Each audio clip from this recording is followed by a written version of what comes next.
Vishnunagar police station हद्दीत देवीचा पाडा या ठिकाणी मॉर्निंग वॉकला जे लोक जातात त्यांच्याबद्दल आरोपींनी रेकी केली होती आणि त्यामध्ये एका 64 वर्ष व्यक्तीला दोन अल्पवयीन मुलांनी काठी वगैरे मारून डोक्यात काठी मारून त्यांना खाली पाडले. त्यानंतर ते बेशुद्ध अवस्थेत असताना आरोपींनी त्यांच्या गळ्यातील 2.5 तोळे वजनाची चेन चोरून नेली होती.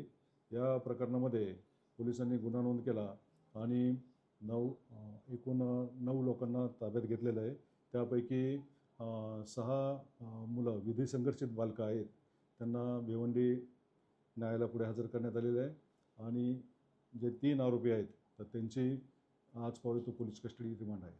या जे आरोपी आहेत यांच्यावर आधी गुन्हे दाखल आहेत का? विधी संघर्षित जे 2 मुलं आहेत त्यांच्याविरुद्ध एकाविरुद्ध 3 गुन्हे आणि दुसऱ्याविरुद्ध 2 गुन्हे असे दाखल आहेत. ते एका खुनाच्या प्रकरणामध्ये सुद्धा त्यांना बाल न्यायालय मंडळापुढे सादर केलेलं होतं.